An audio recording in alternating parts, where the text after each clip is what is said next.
എല്ലാ കൂട്ടുകാർക്കും നമസ്കാരം. നേരം പുലർന്നു വരുന്നതേ ഉള്ളൂ കേട്ടോ, വെട്ടമൊന്നും ആയിട്ടില്ല. അപ്പോൾ ഞാൻ അടുക്കളയിൽ കയറുന്നതിന് മുമ്പ് തന്നെ ഞാൻ എൻ്റെ മുറിയൊക്കെ ഒന്ന് വൃത്തിയാക്കിയിട്ട് അങ്ങോട്ട് പോകാറുള്ളൂ കേട്ടോ. അപ്പോൾ കുഞ്ഞുങ്ങൾ രണ്ടുപേരും എഴുന്നേറ്റു പുറത്താണ്. അപ്പോഴത്തേക്കും ഞാനത് കുഞ്ഞുങ്ങളുടെ ബെഡൊക്കെ ഒന്ന് വൃത്തിയാക്കിയിട്ടു. ഇത് കുഞ്ഞിനെ കിടത്തുന്ന ഒരു ചെറിയ ഷീറ്റാണ് കേട്ടോ. ഇത് വെള്ളം താഴേക്ക് നനയാതിരിക്കാൻ വേണ്ടി ഞാനിടും. അത് കഴിഞ്ഞിട്ടൊരു കുഞ്ഞു മെത്തയും കൂടെ ഇട്ടിട്ട് അതിൻ്റെ മുകളിലാകട്ടോ കുഞ്ഞിനെ കിടത്താറുള്ളത്.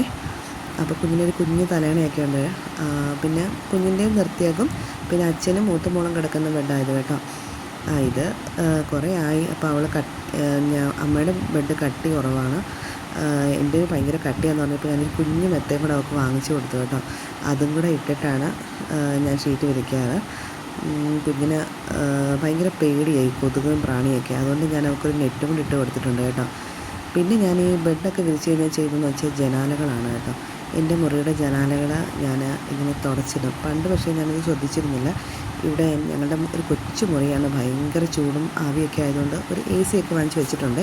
അതിന് വാങ്ങിച്ചതിന് ശേഷമാണ് നമ്മൾ ശ്രദ്ധിക്കുന്നത് ഈ പല്ലിയുടെ ഒരു ശല്യം ഇങ്ങനെയുള്ള കാര്യങ്ങളൊക്കെ ചെയ്യുമ്പോൾ ഉണ്ടാകും. നമ്മുടെ വീട്ടിൽ പല കാര്യങ്ങളിലും ഞാൻ കണ്ടിട്ടുണ്ട്. ഫോട്ടോസ്, കലണ്ടർ ഇതൊക്കെ വെക്കുമ്പം ഇതിൻ്റെയൊക്കെ അടിയിൽ ഈ പല്ലിയുടെ ഒരു ശല്യം ഉണ്ടാവാറുണ്ട് കേട്ടോ. അതുകൊണ്ട് തന്നെ ഇങ്ങനെയുള്ള സ്ഥലങ്ങളൊക്കെ എപ്പോഴും ഞാൻ തുടച്ച് വൃത്തിയാക്കാൻ വേണ്ടി ശ്രമിക്കാറുണ്ട്. നമ്മുടെ കുഞ്ഞുങ്ങളുടെ ആരോഗ്യം നമ്മൾ തന്നെ ശ്രദ്ധിക്കണമല്ലോ. പിന്നെ എൻ്റെ ഒരു പ്രത്യേകത എന്ന് വെച്ചാൽ എനിക്ക് ഈ ജനാലയിലൂടെ പുറത്തേക്ക് ഇങ്ങനെ നോക്കിയിരിക്കുന്നത് ശീലമുണ്ട് കേട്ടോ. എനിക്ക് ഭയങ്കര ഇഷ്ടമാണ്. എനിക്ക് മുറിക്കകത്ത് തന്നെ ഇരിക്കുന്നത് ഭയങ്കര ഒരു ശ്വാസം മുട്ടലാണ്. എപ്പോഴും നമുക്ക് പുറത്തിറങ്ങി ആസ്വദിക്കാനും പറ്റില്ല. പിന്നെ കുഞ്ഞിനെയൊക്കെ കൊണ്ട് അകത്താണെങ്കിലും ഞാനിങ്ങനെ ശരിക്കൊരു പച്ചപ്പൊക്കെ എപ്പോഴും കാണണം കേട്ടോ. എനിക്ക് അങ്ങനെയുള്ളൊരു മനസ്സാണ് എൻ്റേത്. എനിക്ക് ഈ ചേമ്പും താളും ഈ പൊന്തക്കാടുകളൊക്കെ കാണുമ്പോൾ ഈ പത്മരാജൻ സിനിമകളൊക്കെ കാണത്തില്ലേ, അതുപോലെ ഒരു ഫീലാണ്.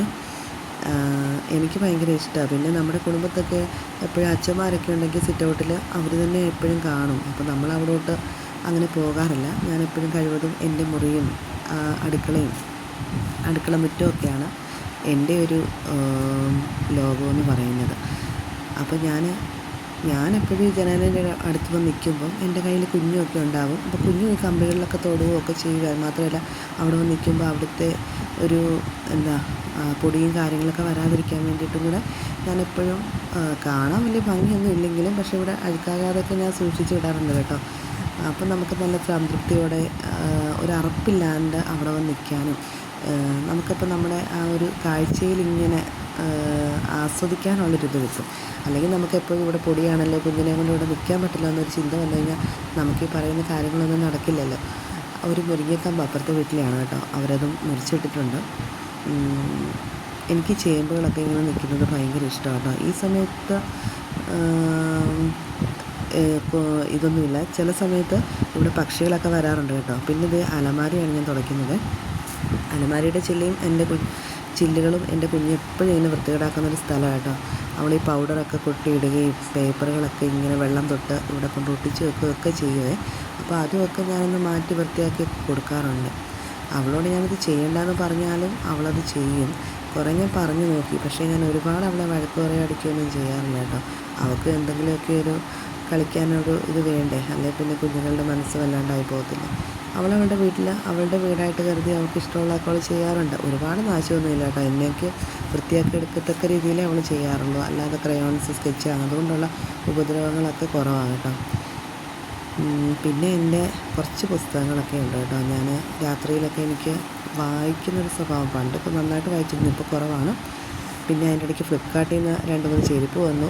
ഇതിനിടയ്ക്ക് രാവിലത്തെ ബ്രേക്ക്ഫാസ്റ്റൊന്നും ഞാൻ കഴിച്ചിട്ടില്ല. പിന്നെ ഉച്ചയ്ക്കത്തെ ഊണങ്ങ് ഇടയ്ക്ക് കഴിക്കുകയാണ്. നല്ല ജോലി ഉണ്ട്, ഇവിടെ എല്ലാം കഴുകുകയും തുടയ്ക്കുകയൊക്കെ വേണം ഇന്ന്. അതിനിടയ്ക്ക് ഊണ് കഴിഞ്ഞു. പിന്നെയും ഉണ്ടായിരുന്നു മുറ്റത്തൊക്കെ പണികളൊക്കെ കേട്ടോ. അതൊക്കെ കഴിഞ്ഞപ്പോൾ അങ്ങ് ക്ഷീണിച്ചു. പിന്നെ എനിക്ക് നല്ല ക്ഷീണം വരുമ്പം എനിക്കെന്തെങ്കിലും മധുരമൊക്കെ കഴിക്കുന്നത് ഇഷ്ടമാണ്. ഇനി ഞാൻ ഓർത്തിരി പായസം ഉണ്ടാക്കാമെന്ന്. ഞാനങ്ങനെ ഒരു സേമിയ പായസം ഉണ്ടാക്കുന്നതിൻ്റെ തിരക്കിലാട്ടോ. അണ്ടിപ്പരിപ്പും മുന്തിരിങ്ങയൊക്കെ ചൂടാക്കി നമ്മുടെ റോസ്റ്റഡ് ആയിട്ടുള്ള സേമിയാണ് ഉണ്ടായിരുന്നത് കേട്ടോ. അത് ഞാനൊന്നുകൂടെ നെയ്ക്കത് ചൂടാക്കി എടുക്കുന്നത്.